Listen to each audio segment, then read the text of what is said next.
¿Qué tal, amigos? Bienvenidos a Hablando Derecho, un programa dedicado a la coyuntura actual, su vinculación con el mundo del derecho, la justicia y especialmente lo que pasa en nuestro país en este campo que es tan diverso, tan amplio. El día de hoy tengo el placer, el gusto de tener a una persona que inicialmente no necesita más presentación porque habla por sí mismo su currículum, habla por sí mismo su perfil. Está con nosotros el doctor Israel Campero. Doctor, un gusto tenerlo con nosotros. Juan Carlos, muchas gracias. Primero que nada, un poquito de su trayectoria, Doc, que como digo, no es necesario mencionarla, pero ahí va para quienes nos escuchan. Está de juez en la OEA, ha sido vocal de la Sala Constitucional Primera, magistrado de una Sala Constitucional, postulante al Tribunal Constitucional Plurinacional. Entiendo que el día de hoy, doctor, está ejerciendo libre. Sí. Bueno, lo primero que tengo que decir es que me siento profundamente halagado de estar el día de hoy acá contigo. He visto tus anteriores programas y creo que es un escenario espectacular para dialogar, no sé si de derecho o dialogar derecho, porque tú sabes que para nosotros los abogados el significante y el significado pueden jugarnos algunas malas pasadas.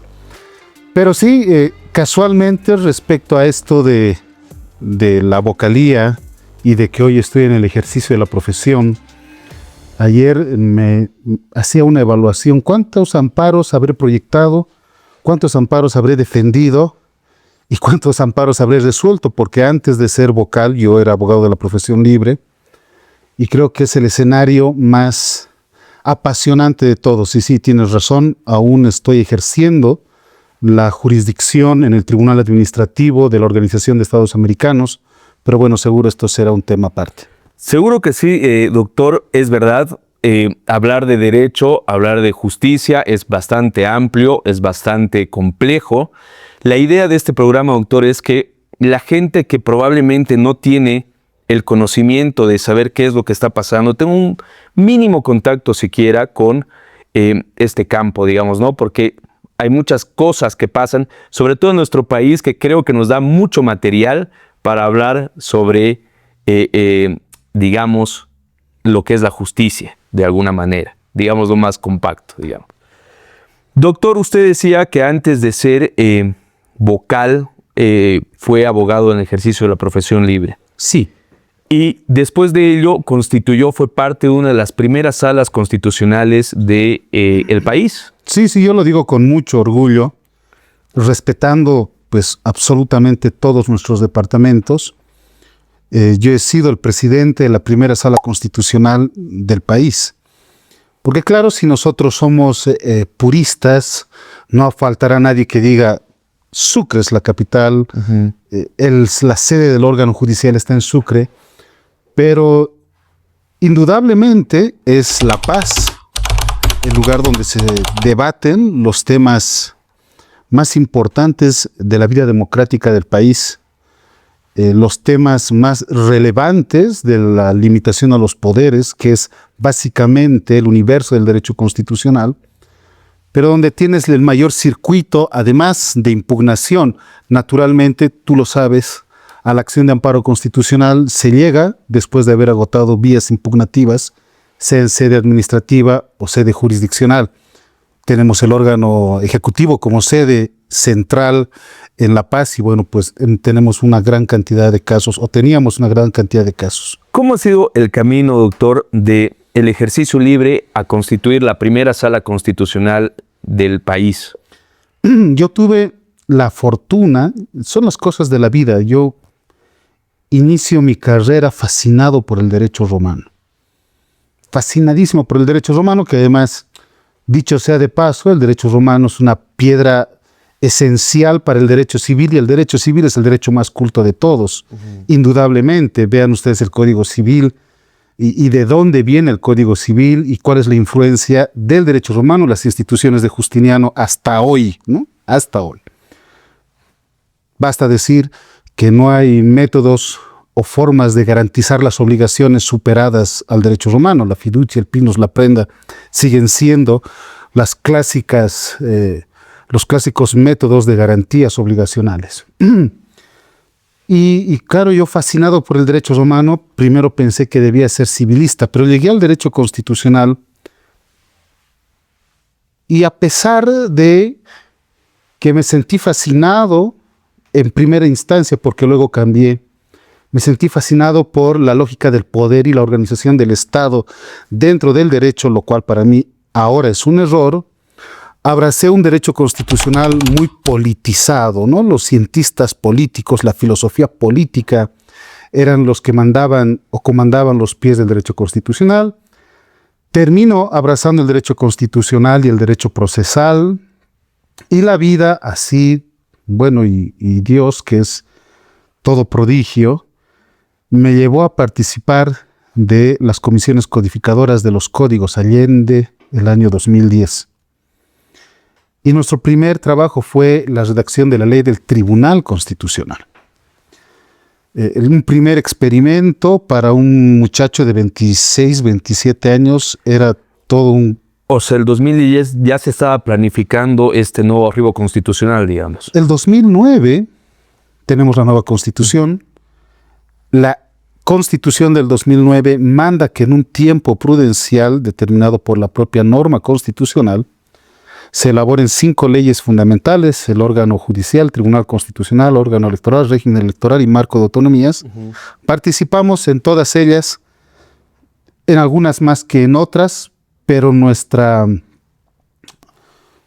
especialidad, si lo podemos llamar de esa forma, fue el código, o primero la ley del Tribunal Constitucional.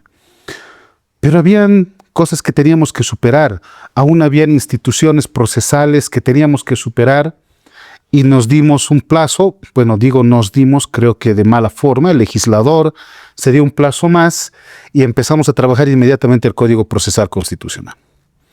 Se trabaja el Código Procesal Constitucional, donde, dicho sea de paso, participaron todos los constitucionalistas que podían participar en Bolivia, a la cabeza de, en ese momento, Héctor Arce, en la Comisión de Constitución de la Cámara de Diputados.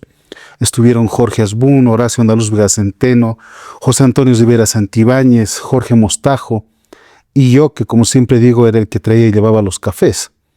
Porque desde luego la edad con ellos es... Era bastante joven. Claro, tenía 27, ya debió tener 27, 28 años. Entonces,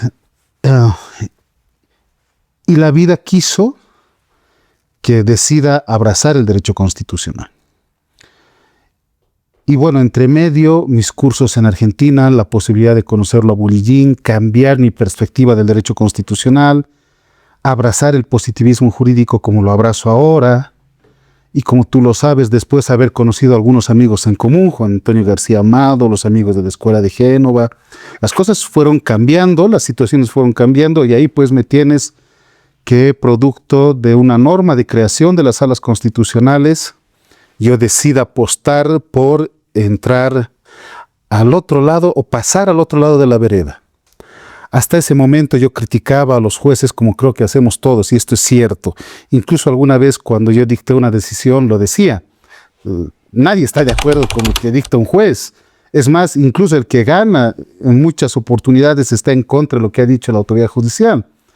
Yo era de ellos, ¿no? Que les criticaba pero absolutamente todo, su fundamentación, su planteamiento del problema y demás. Y es muy fácil criticar.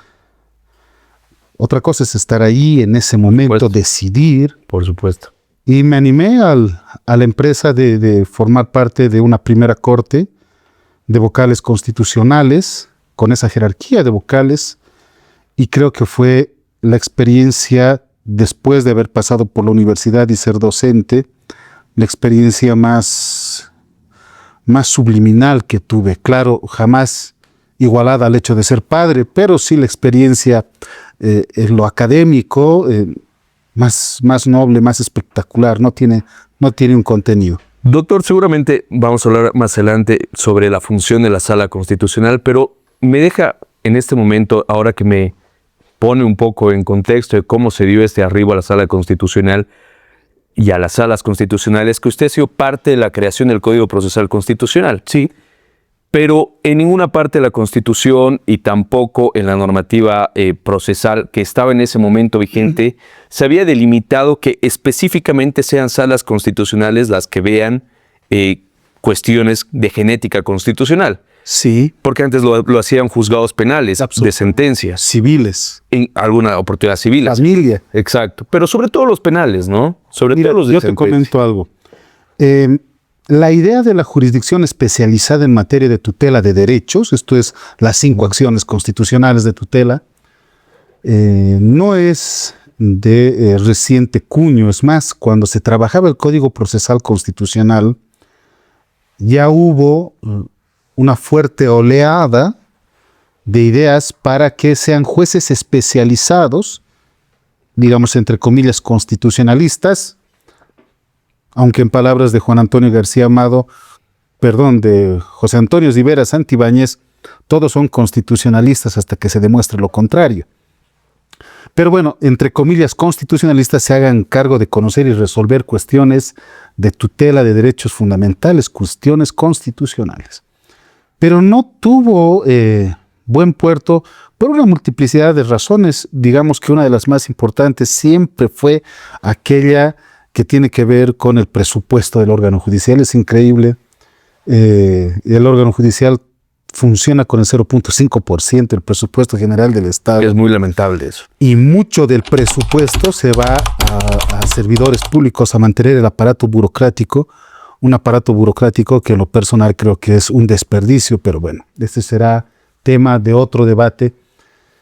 Finalmente, otra iniciativa con más pujanza decide que sean verdaderamente jueces constitucionales, porque pasaron algunos temas muy complejos, es decir, un juez de familia, y con esto quisiera aportar lo último, no solo los jueces penales, sino se amplió a los jueces públicos civiles, a los jueces de familia. Sí, yo digo acciones de amparo con jueces civiles. Tú tenías una cuestión de contencioso administrativo, sí, conocido por un juez de familia, debatiendo contratos administrativos o acto administrativo, lo dejabas en aguas, porque tú sabes que un contencioso de contratos lo resuelve el Tribunal Supremo de Justicia y es un área sumamente especializada. Compleja. Y además tienes que saber de derechos fundamentales, etcétera. No digo que no lo hayan hecho bien, sino que ha sido la apuesta del legislador, y creo que una apuesta sumamente atinada, para especializar la materia. Bueno, hay mucha tela por debajo, pero esta fue una posición. ¿Cómo llegó de esta posición de vocal constitucional a decidir ser parte de la OEA, doctor? Yo no fui, yo no me postulé. Le voy a contar algo. Lo que pasa es que por estas cosas de la vida, como le iba diciendo, yo tuve la oportunidad, además de participar en la elaboración del Código Procesal Civil también, nuevamente llevando los cafés, también de participar en la elaboración del Código Procesal Administrativo. Porque si tengo que confesarle algo, yo en realidad tengo una, no sé cómo decirlo, tengo otra beta que es el derecho administrativo. Yo adoro el derecho administrativo. Está muy relacionado con el tema civil, ¿no? En realidad con el constitucional, con el penal en lo sancionatorio. Bueno, yo tengo una relación muy estrecha y desde luego no hay área del derecho que no tenga una relación con el derecho civil. Los cuasidelitos, por ejemplo, para el derecho penal. Por supuesto. Bueno, pero más allá de eso, yo tuve la oportunidad, por esa pasión al derecho administrativo y por tratar de darle un nuevo tópico a nuestra realidad. Nadie sabe lo que es el derecho administrativo. Mucha gente cree, de los abogados, circunscribamos ahí nuestra apreciación, muchos creen que el derecho administrativo es el agotamiento del jerárquico y el contencioso. No, eso está muy mal. Y nos tomamos muy en serio la empresa de hacer un código procesal administrativo. En ese código participaron Jorge Mostajo, Walker San Miguel, Javier Tapia, el doctor Javier Moncada, Wilson Villarruel y yo. Y era un documento hermoso, es decir, jurisdicción administrativa.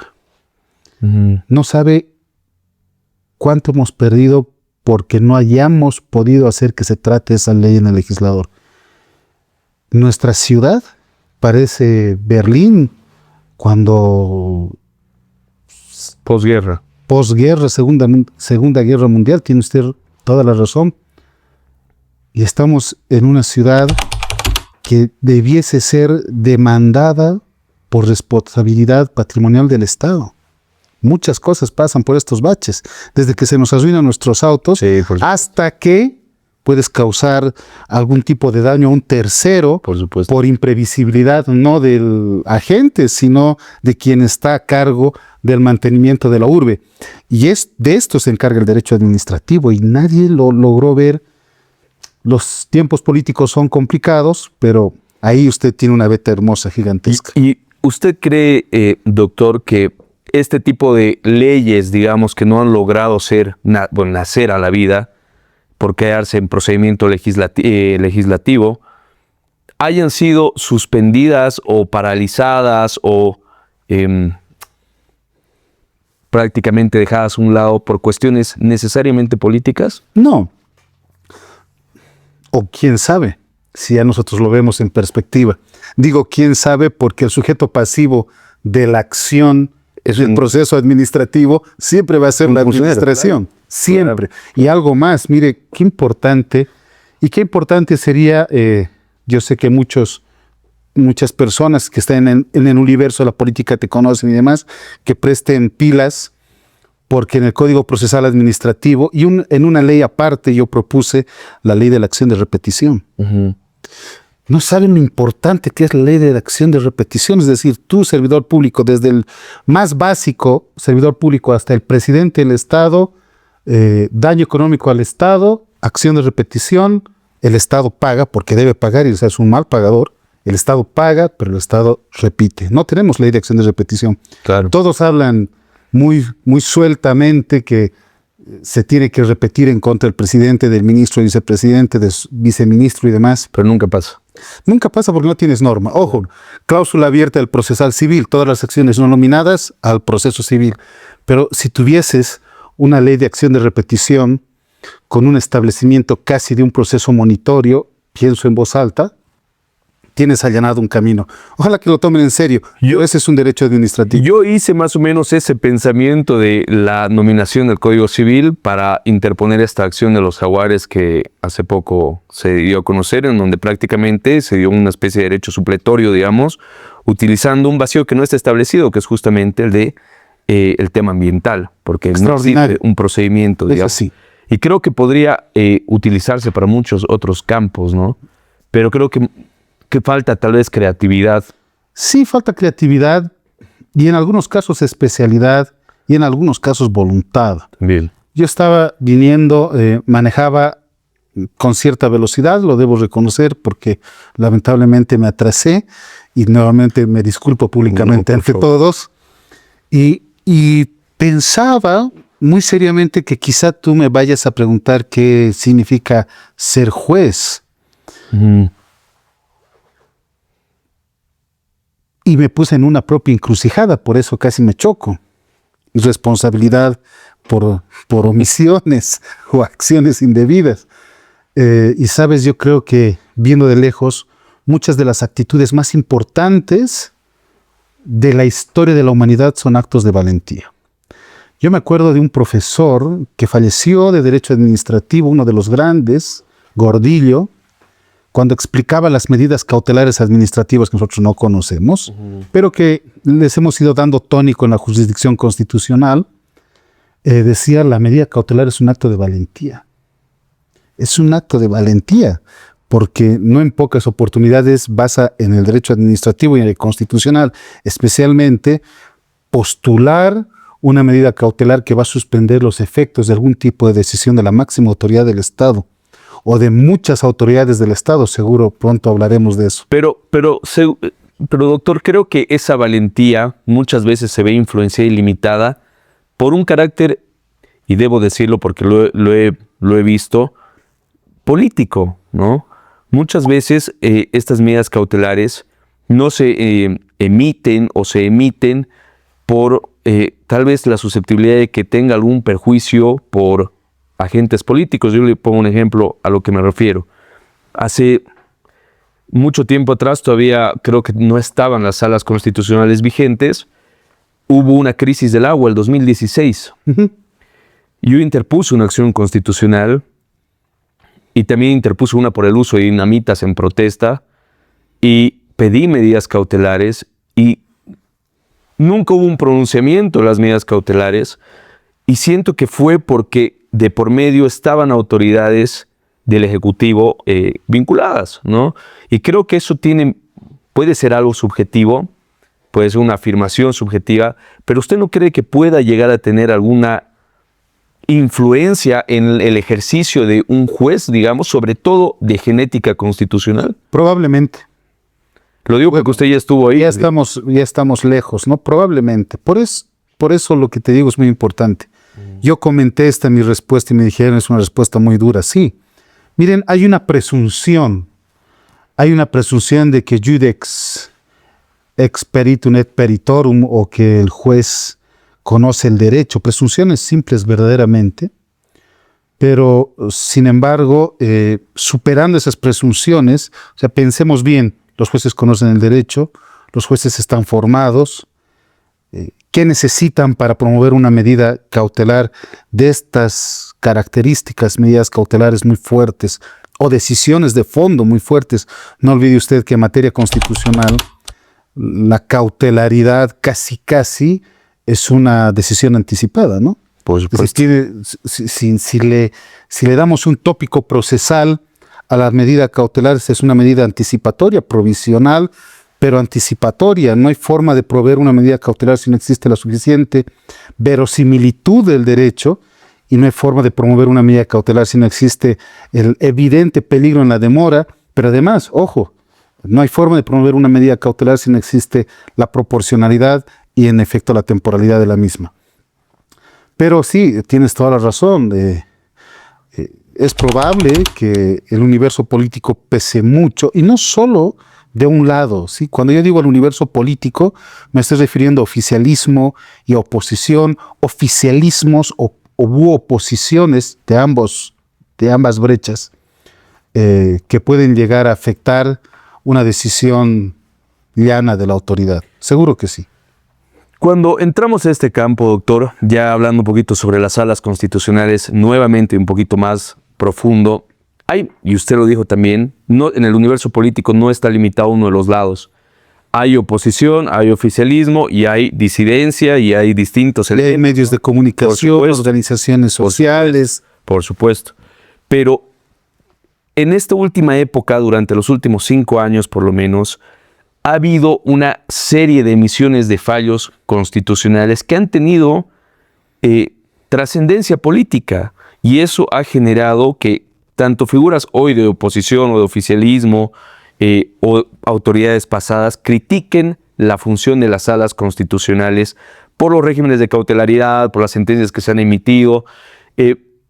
Usted, que estuvo dentro de la posición de la primera sala constitucional de Bolivia, ¿qué visión tiene de esta opinión que tiene no solo las autoridades políticas?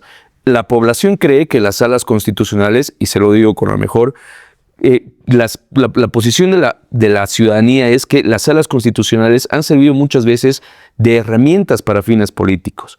Usted estuvo ahí dentro. Obviamente no creo que su postura sea afirmativa al respecto, pero ¿usted cree que esta visión se respalda de alguna manera o es una crítica muy subjetiva? Yo quisiera reflexionar contigo algunos tópicos de tu pregunta. Mucho alrededor.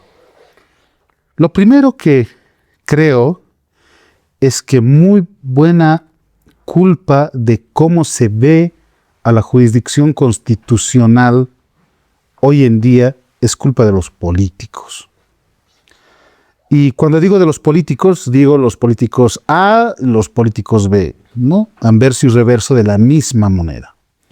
¿Por qué? Porque, pues bueno, los fallos judiciales, independientemente de que sean o no constitucionales, no están destinados a agradar absolutamente a nadie. Es algo que hemos olvidado. Lo hemos olvidado perniciosamente.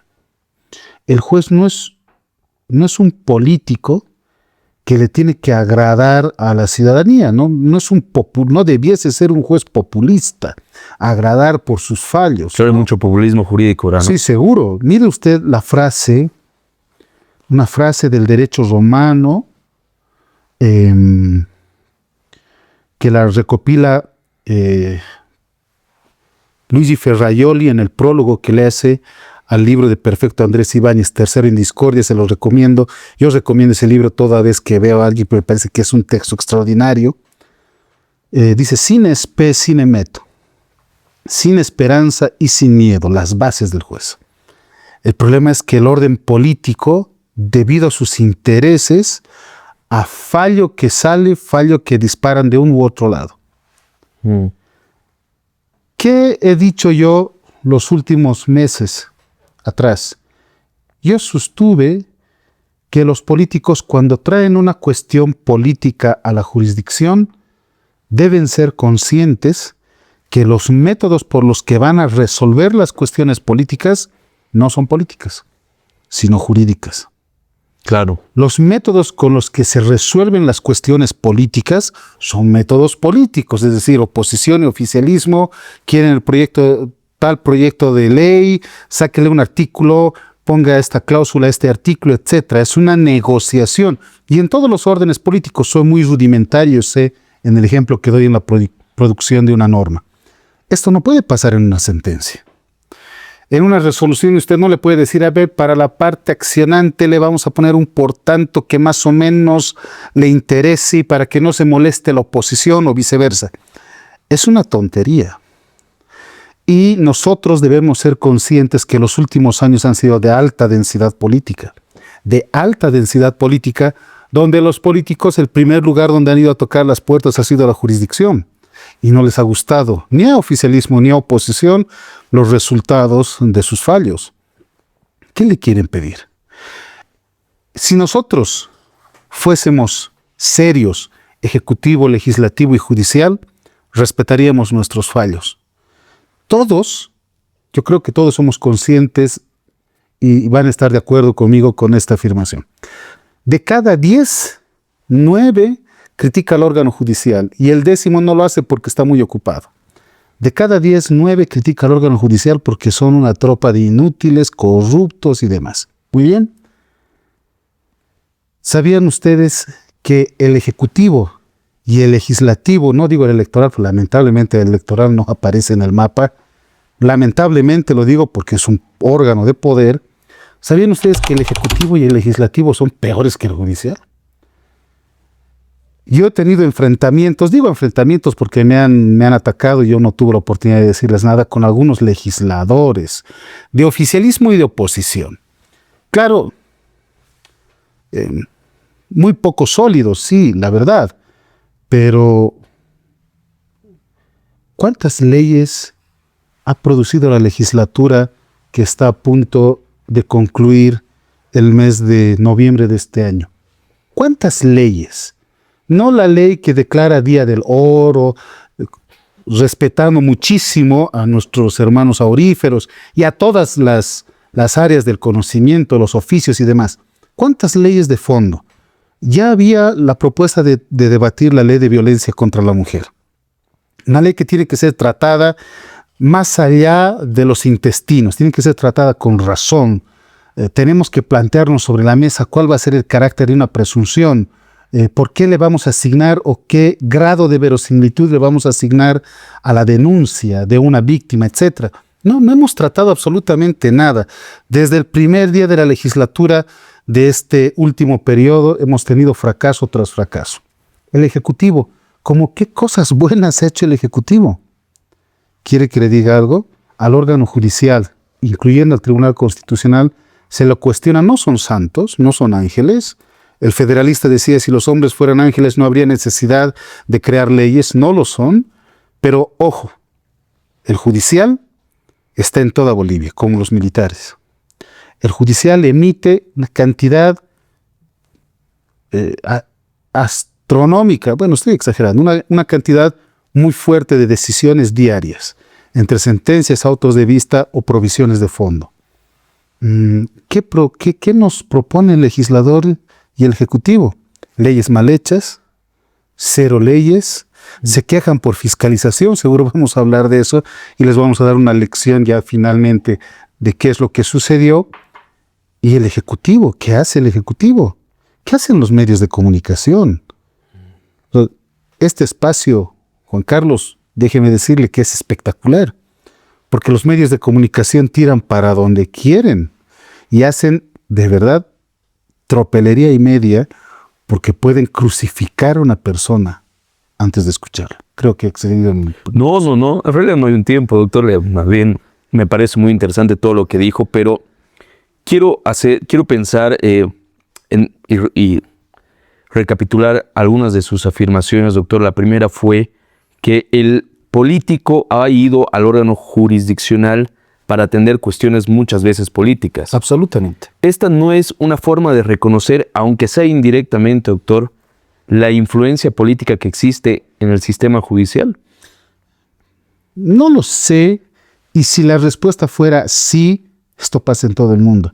En el sistema americano, usted lo sabe, la justicia constitucional está prohibida de conocer los political questions, por ejemplo. Ojo. Y dígame si el Marbury versus Madison no es una política question. No, sí, por supuesto. El Gore versus Bush no es una política question. No, sí, por supuesto. En el mundo entero hay que ejercitar esto, señores. Nuestros problemas no es porque seamos muy tontitos, seamos tercermundistas. No. Nuestros problemas son los mismos aquí en Israel, en China, en Kazajstán, en la Argentina. Yo tengo amigos muy cercanos en la Universidad de Buenos Aires de la Argentina, en Chile, en Colombia, en todas partes. Sí. Ojo, no somos una exclusividad. Nuestros problemas son los mismos porque todos somos seres humanos, ¿no? Pero esto, en todo caso, implica reconocer si esta influencia, doctor, porque es verdad. Por ejemplo, yo en mi libro, que publiqué hace poco, hacía mención de fallos que han favorecido en la gestión de Donald Trump, su primera gestión, al presidente. Extraordinario, excelente. Entonces, me parece que hay una influencia política, incluso por descarte de jueces federales. Y fallos que han declarado la inconstitucionalidad al día siguiente de las decisiones. Por supuesto. Y ahora el Tribunal Constitucional lo montes. Claro, por supuesto. ¿Por qué? Porque igual creo que, si bien pasa en todo el mundo, creo que no está mal decir y reconocer lo que está mal en todo el mundo. Sí, ciertamente. Pero, nuevamente, mi afirmación.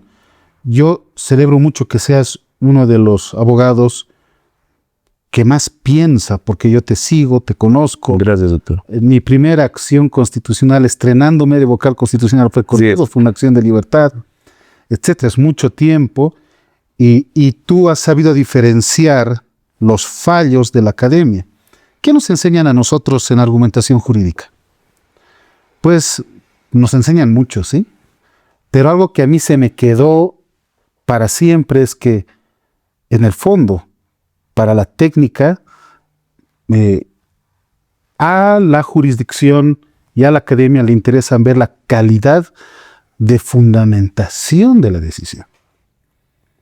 Tienes que ver la calidad, o sea, no me gusta porque pobrecitos senadores y diputados ya no pueden interpelar a los ministros, pero si ni siquiera han leído la resolución, pero son así de chiquititos que no se dan cuenta que la medida cautelar en un amparo es al caso concreto. Yo no sé por qué no han aplanado la Asamblea con nuevas interpelaciones. Bueno, un montón de cosas más. Es decir, como decía Kelsen, que el derecho sea justo o injusto es cuestión que aquí no se suscita. Afirmación fuerte, porque en el fondo todos somos kelsenianos, ¿no? No sé, algunos son disfrazados. Aquellos que creen que no lo son, yo creo que son. Tú sabías que muy Radbruch, otro gran positivista, ¿no? Que sufrió en carne propia los avatares del positivismo, porque tú sabes todo lo que pasó en la Alemania nazi, en el Holocausto. Sí, por supuesto. Pero bueno, hay un texto de esta editorial hermosa de Marcial Pons, Filosofía y Derecho, que afirma que Radbruch siempre fue justnaturalista, solo que no lo sabía. Entonces yo creo... Yo postulo más o menos algo así con los kelsenianos. Todos lo son, pero todavía no se han dado cuenta. O al revés, o algunos creen que son y verdaderamente no lo son, ¿no? Doctor, pero obvio es muy importante ahí, ¿no? Sí, por supuesto. Que hoy en día igual creo que es inevitable admitir el positivismo en el mundo del derecho, ¿no? O sea, porque hay muchos que creen, y usted sabrá también de eso, que bueno, puede ser debate otro tema, el justnaturalismo también se ha puesto ahí sobre la mesa. Los justmoralistas, ¿no? Sobre todo. Así es. Y los no positivos, Alexis Dworkin, que están tan de moda. Y hoy están muy de moda, Alexis Dworkin y demás. 50 años después de 1971, bueno, vamos, estamos bien de moda.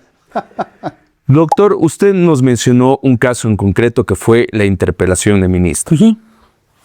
Yo voy a ser 100% honesto porque yo siempre le he dicho esto, creo que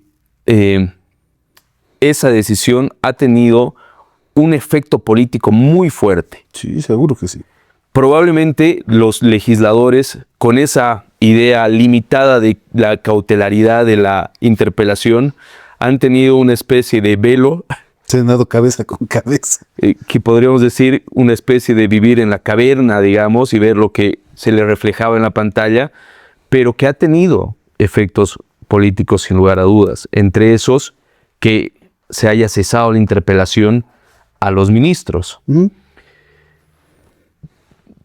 Ahora que está fuera de esta posición de vocal constitucional, ¿cuál es su opinión en concreto respecto a estos efectos que ha tenido el cese de interpelaciones? Porque usted nos dijo fue para un caso en concreto y además que la medida cautelar también podía haber sido modificada desde mi punto de vista, pero nadie lo solicitó y quedó ahí. ¿Cuál es ahora su posición al respecto, doctor?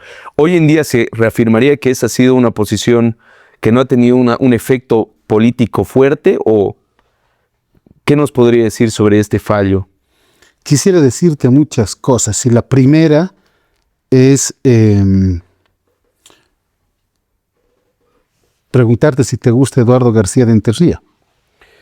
La verdad, doctor, me gusta, pero tengo otras preferencias. No le diga que le asusta, ¿no? Porque si esta sería una canción de Ana Bárbara.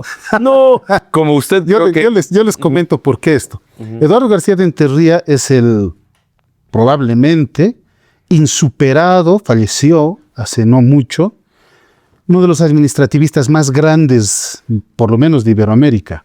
¿Sí? Yo creo que ni Casagne, ni Mayral en Argentina, ni Tawí, ni los propios Machado en España y demás, Retortillo Baker, no, ninguno, ni los colombianos pudieron llegar al nivel de don Eduardo García de Enterría. Eduardo García de Enterría tiene un textito así que se llama La Constitución como norma y el Tribunal Constitucional. Y en base a la primera pregunta que te hice o que nos hicimos, te comenté, el Tribunal Constitucional no debería haber cuestiones políticas. El Tribunal Constitucional, por supuesto que ve cuestiones políticas, pero los resuelve con métodos jurídicos. Con esto o algunas cuestiones políticas que tienen trascendencia, entiendo, jurídica, digamos, ¿no? O deberían tenerlo. Sí, absolutamente. ¿Y sabes algo? El derecho constitucional esencialmente es límite racional al poder. El derecho constitucional esencialmente es límite racional al poder. Yo reafirmo esto porque es algo que hablo todos los días. Y sé que por lo que voy a decir, capaz que no tenga que salir unos 2 meses de mi casa, ni aparecer en la facultad, pero tú sabes en qué momento se suscitó este problema. Primero hablaré de iure. De iure, en puro derecho, todos los que hablan por hablar son pues unos tontitos, porque no han leído la resolución. Se trataba de debido proceso legislativo. Nunca, por nada, jamás, a nadie se le puede cargar la negligencia de otro. Esta es una regla del derecho civil, digamos del derecho civil en general. Fue una notificación uno de los problemas. Resulta que el ministro de Economía tenía planeado una petición, tenía que rendir una petición de informe oral en la Asamblea, y justo se le choca con otra reunión, probablemente anticipada, como fuese, Pero el reglamento de la Cámara de Diputados dice si existe una causal de excusa de presentar su nota y se les reprograma. La sanción es no venir, no viene si a la interpelación. Bueno, pues el ministro había presentado su notita por ventanilla única de la Cámara de Diputados y jamás llegó la notita a la Comisión de Política Económica, debe ser, si mal no recuerdo. ¿De quién es el error? O sea, el ministro tiene que ser sometido a una interpelación donde, voy a añadir algo que es importante que lo discutamos, esto de los sistemas políticos y el límite, donde probablemente lo iban a interpelar. No, lo iban a interpelar seguro, pero le iban a emitir un voto de censura. ¿Qué estaba pasando ese tiempo en el país? Los estaban interpelando a todos los ministros que podían y estaban empezando a caer como tablillas de ajedrez. El legislativo y el ejecutivo son órganos de poder de la misma jerarquía. Y el judicial también. ¿Sabe lo que yo llegué a escuchar de un constitucionalista, diputado, ahora que quiere ser diputado por otra tienda política? Me ha asombrado ver lo que está pasando ahora en la política. Los que militaban en Comunidad Ciudadana se han desperdigado en todas las tiendas políticas habidas y por haber. No sé si hay uno en el MAS o hay alguno en el bloque de Andrónico Rodríguez, pero ya faltaría eso. Yo me acuerdo que un constitucionalista dijo, un pinche vocal se ha animado, nuevamente entre comillas, a suspender la facultad legislativa de interpelación. Bueno, pues un pinche vocal, un pinche juez, lo que quiere decirle es igual de autoridad judicial que un senador, un diputado, que un ministro, un presidente. Esas son las reglas del juego en el Estado de Derecho. Punto. No suspendió nada. Para la causa, en similares situaciones se encontraban 6 ministros más. En similares situaciones. Que eran los terceros interesados. El debate con el ministro de Economía, efectivamente, era esa situación. En similares situaciones se encontraban 6 ministros más. ¿Qué es lo que tenía que hacer la comisión? ¿Qué tenía que hacer la asamblea? Una sola cosa que lamentablemente jamás pudieron advertir porque estaban más encaprichados en golpear que en pensar enmendar el procedimiento. ¿Qué les costaba enmendar el procedimiento? Bueno, se deja sin efecto la convocatoria al informe a la interpelación. Venga, señor ministro, no vienen, no hay justificativo alguno, interpelación. Eso se llama debido proceso. Acá, en el Brasil, que está de moda la interpelación, o en cualquier parte del mundo donde hay flujo de guarda de poderes. Doctor, pero, a ver, hablemos del tema injudicando un poquito, el tema de fondo. Yo sí leí y me animo a decir que estudié la resolución. Y la cuestión principal de fondo era esencialmente el tema de la notificación para la interpelación. Sí, se puede. ¿Cómo esto alcanza a similares condiciones para otros ministros que se presentaron como terceros interesados? Sencillo. Porque los otros ministros tenían día y hora de interpelación, habiendo justificado su inasistencia a comisiones. Pero, doctor, tampoco hemos sido tan excesivos de manipular la norma. ¿No? Esto se llama economía procesal. Pero, doctor, si cualquier ministro en ese momento se hubiera personado como tercero, igual le habría limitado solo por estar convocados a una interpelación, digamos. Más, si no recuerdo mal, son 22 ministros, ¿no? 3 ministros en el Ejecutivo. Sí. En el Ejecutivo, sí. 22 ministros. Sí. Bueno, solo fueron 6 y 3 se quedaron con C. ¿Por qué? Nuevamente, y esto debería ser muy importante para los que siempre critican, muy importante. Los 6 se encontraban en similar situación. Convocados, habiendo presentado excusas. 3 ministros presentaron sus apersonamientos. Y a los 3, si mal no recuerdo, el de hidrocarburos es el que me acuerdo muy bien. Yo proveí ese porque su situación es diametralmente distinta.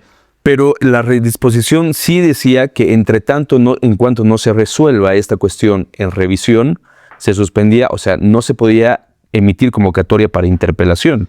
a la misma causa. Es que estas son reglas procesales. Claro, pero Jamás una decisión puede afectar a un tercero, a no ser por actos reflejos de la decisión, que es una parte del derecho procesal. Pero mi pregunta ahí, doctor, es, ¿se sobrepone la economía procesal a la verdadera línea estricta del peticionante de la legitimación activa? ¿Por qué le digo esto? No sé si me estoy dejando entender. Entiendo perfectamente. El principio de congruencia. El peticionante su Exacto. actitud de Más en resumen, efecto, sí, estoy digamos. absolutamente de acuerdo. Pero entre la presentación de la acción y resolver la acción, se presentaron los terceros. O sea, no fue presento la acción mañana, que debería ser lo ideal. Es la audiencia, resuelvo en audiencia la solicitud. No. Entre la presentación de la acción y la audiencia pasaron por lo menos 10 días.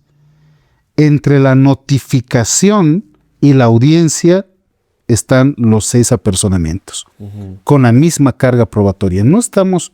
Yo quisiera que nosotros le demos un pantallazo de sobriedad a lo que quiero decir y no se me malinterprete. Y es que a nuestra gente le gusta mucho la sangre. ¿Y por qué? ¿De dónde? ¿Cómo? Sí, el morbo, es verdad. No, así les encanta. No. Primer punto, que esté fuera de cualquier debate. Jamás se suspendió la Constitución. La interpelación está vigente desde hace 2 años atrás, que fue la acción, hasta ahora, y seguirá vigente como un método de fiscalización de parte de la Asamblea hasta que el constituyente decida otra cosa, que no creo que vaya a decidir nada contrario. Segundo, la decisión que se tomó en aquella oportunidad estaba solo, única y exclusivamente dirigida al caso.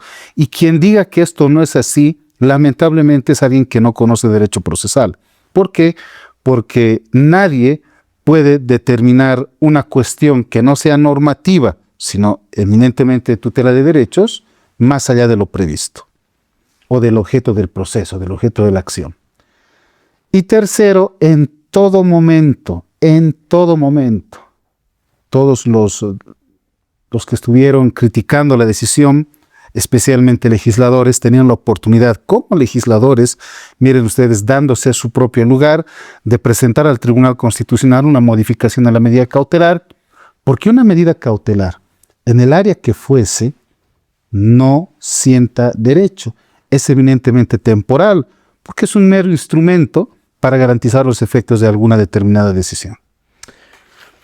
Bueno, doctor, no quiero entrar tanto en el tema porque yo creo que, bueno, yo la verdad me reafirmo un poco en mi posición y respeto completamente la suya, de que estos terceros interesados no deberían haber recibido tutela, porque si bien hay una concentración y hay un efecto legal que es ultraactivo de genética constitucional, yo creo que en cuanto a identificación de objeto de la causa del amparo, no era una situación idéntica. En todo caso, ellos tenían también la facultad de personarse como accionantes. 6 amparos más, privilegiando un tema político a los temas verdaderamente de derechos fundamentales. Los más delicados, como la persona que necesita que exhortemos a una determinada entidad pública a comprar un medicamento. Esos son los temas verdaderamente importantes. O sea, eran 6 acciones más que debíamos sortear para llegar a la misma conclusión, porque tenemos para nosotros el autoprecedente era regla, y espero que siga siendo así. Sí, sobre todo en la sala primera, ¿no? Los presentes que se emitían se respetaban. Hay una uniformidad eso es cierto, hay una gran uniformidad en cuanto a los fallos. Y por lo menos lo más que me imagino. Que de los 6 que iban a presentar a fortiori las acciones, por lo menos 4 iban a recaer en mi sala. Pero bueno, creo que las cosas han evolucionado. Espero que muy pronto los nuevos legisladores, porque los que ya están de salida están viendo dónde se van a ir a inscribir para ver si vuelven a ser diputados o senadores, pero espero que a futuro se pongan en la toga y vayan y soliciten al Tribunal Constitucional la modificación de la medida cautelar, si creen que les afecta. Desde luego, si yo fuera asesor de alguno de ellos, les aconsejaría que convoquen a una interpelación. Ya verán que la decisión de la Sala Constitucional no será vinculante para el futuro. Doctor, ahora está fuera de las salas constitucionales, está en el campo del litigio. cambiémonos de escenario ahora que está fuera de el ámbito judicial activo, digámoslo así. ¿Cómo ve la justicia hoy en día, doctor? Bueno, no soy imparcial. Yo he dejado una parte de mi corazón en el órgano judicial, a pesar de todo lo que sucedió, y uno puede tener un cierto grado de arrepentimiento. Uno puede decir, quizá no era necesario ser tan rígido o dictar tal decisión de tal forma. Pudimos haberlo hecho de otra, pero no soy imparcial. Yo creo que el órgano judicial merece mucho. Yo creo que merece sobre todo que el poder político, los políticos le den su lugar. ¿Sabe algo? A mí me causa terror que candidatos a presidentes digan: al primer minuto de que yo sea presidente, tal persona arrestada, tales personas con el 110 detrás. O sea, nos están diciendo que ellos van a hacer lo que critican, es decir, van a mandar una instrucción al fiscal general, a la Suprema, vayan a tomar paso comando a tal y cual persona. No, yo creo que lo primero es que tenemos que ser conscientes de que en lo político está pasando algo muy importante. O sea, son casi 20 años del movimiento al socialismo, 20 años que la oposición no sabe lo que es firmar un decreto supremo, proponer una ley, ir a UDAPE o a CONAPE a pelear una ley. Y creo que lo que tiene que hacerse es un planteamiento de paz, que es una carta de armisticio, y hay que darle, perdón, creo que me estoy yendo a otro lado, hay que darle su lugar al órgano judicial. El momento en que nosotros volvamos a respetar el fallo del juez, el que sea, y sepamos que ese fallo puede ser modificado en apelación, y que finalmente los vocales también pueden equivocarse y tenemos casación, y que finalmente, porque somos todos muy malos, tenemos una sala constitucional y la jurisdicción constitucional, y le confiramos la posibilidad al órgano judicial de reconstruirse, vamos a ganar mucho. Doctor, a pesar de esta parcialidad, porque está bien admitirlo que por ser parte tiene usted un grado de inclinación, no puede ser imparcial, a pesar de ello, ¿no cree que también es bueno la autocrítica? Absolutamente. Yo te dije hace un minuto atrás, te comenté que sí hay cuestiones que aún dan vueltas en mi cabeza, sigo reflexionando sobre algunas decisiones, en algunas me siento muy feliz, muy contento, hicimos cosas muy lindas que no se dicen.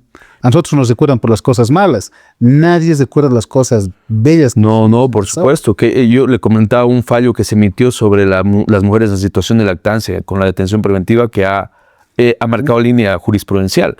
Pero yo me refiero, doctora, a haber sido parte de este órgano judicial, no le deja hoy por hoy el hecho, por ejemplo, le pongo un ejemplo así que cualquiera podría entender, si uno tiene un hijo, que uno le tiene el amor al hijo que le causa parcialidad efectiva, ve que su hijo se está descarriando, ¿no cree que es bueno sentarse y reflexionar y decir, esto está mal, sí, digamos, ¿no?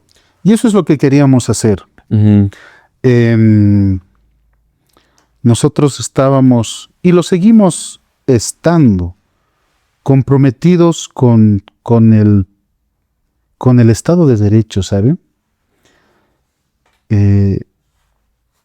Y algo que yo sigo recomendando a la gente que aún me contesta el teléfono, con la que me puedo ver o me recibe en sus oficinas, es que lo primero que tenemos que hacer es prepararnos. Y no lo dice alguien que esté muy preparado, ¿no? Yo, la verdad, fuera me doy cuenta que desconozco muchas cosas, me tomo la meta de seguir estudiando, pero nuestros jueces, nuestros vocales, nuestros supremos tienen que prepararse. Yo sé que lo conoces a Juan Antonio García Amado. Juan Antonio García Amado dice, ¿quiénes son los mejores jueces? Y él, con un cierto grado de orgullo, dice, los españoles. ¿Por qué? Dice, porque no sabes lo que es el examen de oposición para ser juez en España. 5 años. Se aplazan. Dicho eso, doctor. Y algo aquí bien importante, con esto acabo, ya sé que nos quieren sacar del lugar. No, para nada, para nada. Es muy importante esto, ¿no? Dice Juan Antonio, lo que pasa es que en mi carrera judicial tienen la misma oportunidad el hijo del rey y el hijo del portero. Y el hijo del portero le puede ganar al hijo del rey. Por supuesto. Hay cosas que tenemos que cambiar. La escuela judicial en nuestro país, las evaluaciones, los méritos, al que estudia más, al que tiene el despacho, digamos, relativamente al día, porque estar al día es imposible, eso de mora cero es falso. Todos los días entran memoriales a los despachos judiciales. No puedes estar en mora en cero. Pero a esa gente hay que darle su lugar. Hay jueces espectaculares. ¿Y sabe algo, Juan Carlos? Cuando tú le dices a alguien que está haciendo las cosas bien, solo si se lo dices, le das ganas, le das impulsos para seguir. Y hay muchas cosas que mejorar, seguro, de ajustar. Podríamos decir que uno de los temas que debe mejorar es la educación, digamos. Lo que pasa es que yo no dejo de ser estudiante y no dejo de ser profesor. O sea, yo les exijo muchísimo a mis estudiantes, me exijo mucho a mí, y creo que si un juez sabe derecho, sabe predictivamente que si hace algo mal va a tener consecuencias. Digamos que no en ese momento, pero queda huella y puede ser después el retorno del expediente. El juez sabe. Dicho eso, doctor, yo creo que todos los litigantes, todos los abogados, todas las personas que están chocando con el o en contacto con el órgano judicial, creo que nadie podría decir lo contrario respecto a que hay una disparidad de fallos judiciales, sobre todo los de genética constitucional. Un día puedes tener el derecho humano a votar, a ser reelegido, y otro día no. Y así hay una colisión de fallos que al final se contraponen entre sí. Y pasa eso en micro también. Unos jueces fallan de otra forma. Obviamente hay una serie de factores que están de por medio, pero como usted bien lo ha mencionado, en el campo de la argumentación jurídica,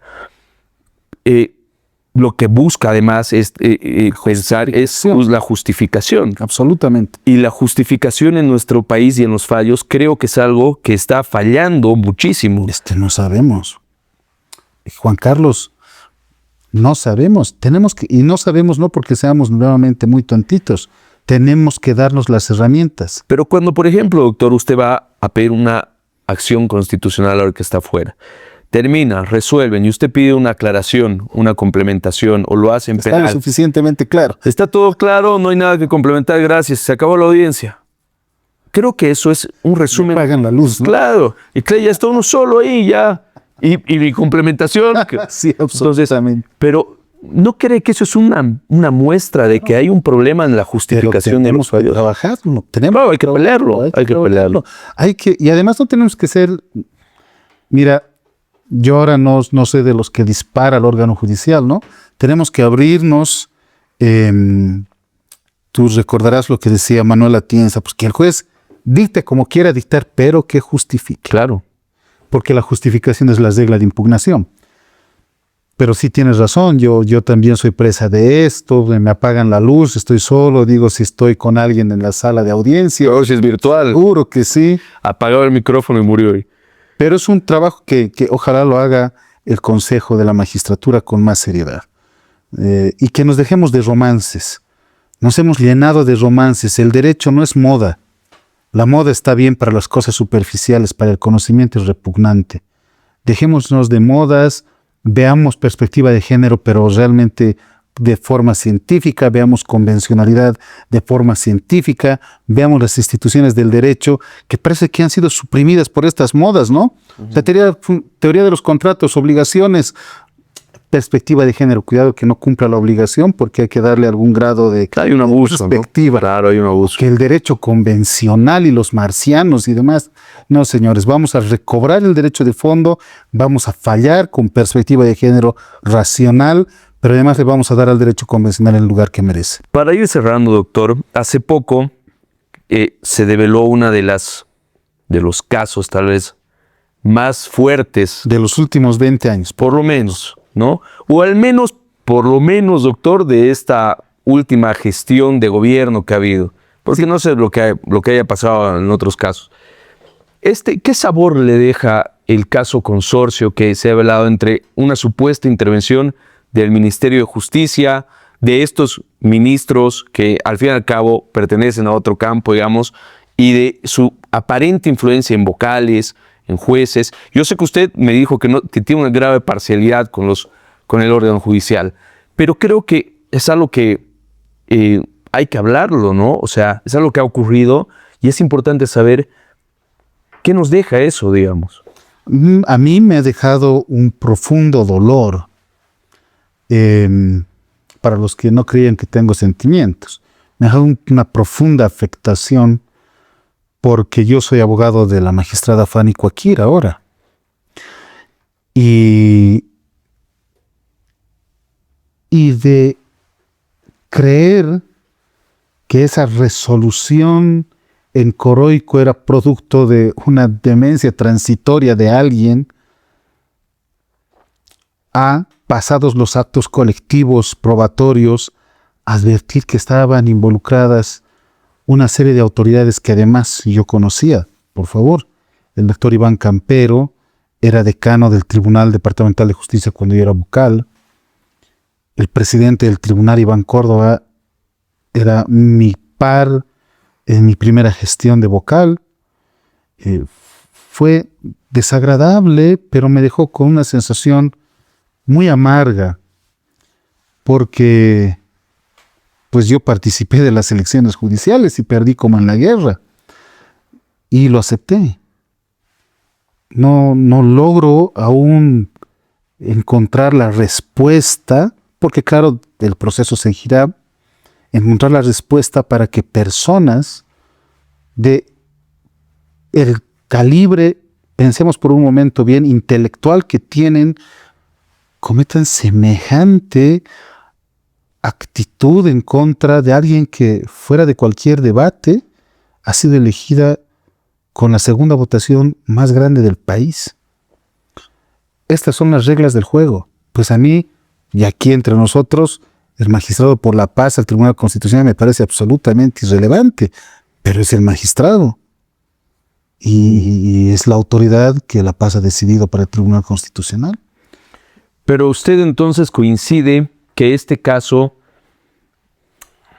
es realmente una muestra de tal vez lo que pasa tras bambalinas, doctor, otra vez algo que no estamos viendo realmente, o porque entiendo que su perspectiva, por lo que me acaba de decir, es que hay materia probatoria para el tema. Entonces, significa que es algo que, desde su punto de vista, sobre todo por estar dentro, hoy se levantó la reserva del caso, podemos hablar en paz. ¿Cree usted estar ahí dentro que esto es un efectivo caso de corrupción que probablemente devele mucho más por detrás? Espero que no. Espero que las cosas acaben aquí, con los que ya están. Tú eres penalista, sabes que el proceso determinará grados de participación y autoría, pero cuando menos para lo que ha sucedido, es un golpe muy duro para la democracia, para el Estado de Derecho. No quiero ser romántico, para el Estado de Derecho, pero sabes, el órgano judicial y el Ministerio Público han dado la talla. Sí, creería que sí. Porque no sé si en otro momento histórico hubiera pasado. Hubiese sido, claro, por supuesto. Otro momento político, probablemente. El mismo resultado. Claro. Han dado la talla. Si en 2 horas estábamos en Coroico, a las 5 horas ya estábamos en audiencia, ya estaba declarando, etcétera, ya estábamos tras de las personas. Pero, nuevamente,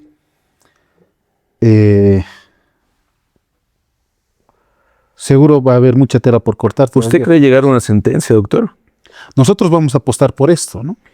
Yo, como penalista, quiero ser honesto, no claro, creo que llegue a una sentencia. Tú eres la palabra autorizada en derecho penal, mal podría decirlo yo. Pero usted está ahí también, y usted también ejerce muy bien el derecho penal. Y yo le pregunto esto porque el ministro dijo que esa prueba no fue obtenida legalmente. Lo que pasa es nunca desconoció la prueba, porque pudo haber dicho ese no soy yo, es mi hermano, es mi primo, o es cualquiera, pero él dijo, Ya sí, pero no fue obtenido legalmente. Yo, quizá para que aquí nuestros amigos quieran ir a comer sus hamburguesas, No, este es su caso, doctor. Si que nos quedamos hasta mañana. yo les quiero comentar algo que es bien importante, que creo que falta allí en las declaraciones del exministro. Cuestionan los métodos formales de adquisición de un medio probatorio. Y ¿sabes algo? Esto de la prueba envenenada, el fruto prohibido y demás, tiene genética americana, nació en Estados Unidos. Nace en Estados Unidos y era regla. Ahora es más excepción que regla, por si acaso, para los penalistas y para los procesalistas. Hoy en día en Estados Unidos la prueba ilegal tiene más excepciones que reglas. Se ha dado absolutamente la vuelta. Pero bueno, no importa. Pensemos por un momento que esa tesis, donde no niega, pero es ilegal, sea verdadera. No deja de ser un indicio, que es muy importante, pero sobre todo olvida que existen una serie de medios de prueba que pueden ratificar la existencia de esa grabación. ¿Por qué?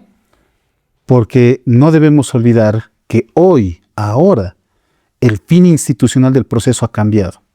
Quizá esto de prueba ilegal, exclusión, la prueba reina se ha caído, no hay proceso, funcionaba para cuando el objeto institucional del proceso era la solución de controversias.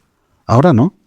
El fin institucional del proceso hoy, mandato del 180 constitucional, es la verdad. Y ojo, la verdad no es otra cosa que la correspondencia entre los hechos y todos los medios de prueba que se puedan adquirir. La verdad forense, digamos, ¿no?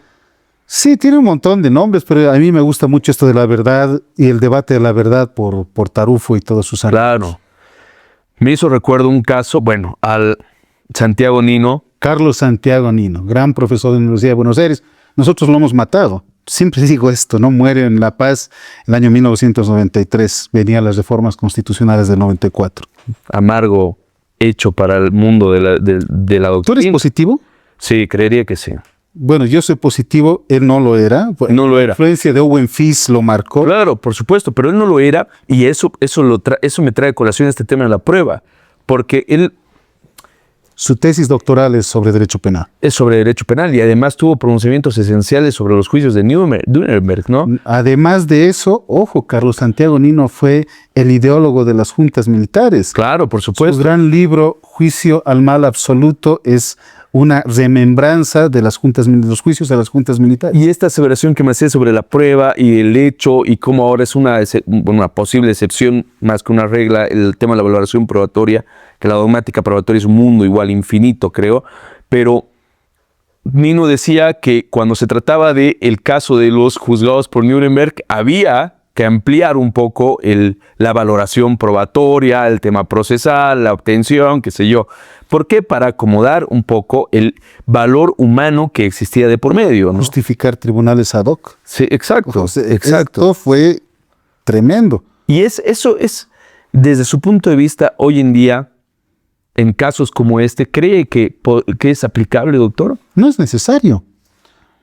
O sea, no es necesario. Como te digo, existen alrededor de esa misma prueba, digamos, ilícita, existen otros medios que pueden convalidar la existencia de un hecho que verifique la situación de hace un mes atrás. A ver cómo se presenta la prueba, porque no es solo presentarla, ¿no? Claro, no, yo entiendo. Es que el mundo de las ideas es uno, Sí. y el litigio, ahora lo estoy viendo, cuando se suspenden las audiencias y uno tiene que estar detrás de ellas todos los días. Pero bueno, es el hermoso camino que nos ha tocado recorrer y con todo y sus problemas, uno es muy feliz de ser abogado. Por supuesto. Que uno no trabaja abogado, es abogado, ¿no? Absolutamente. Yo siempre digo que yo no trabajo abogado. Yo soy abogado. Cuando me baño, soy abogado. Cuando estoy durmiendo, soy abogado.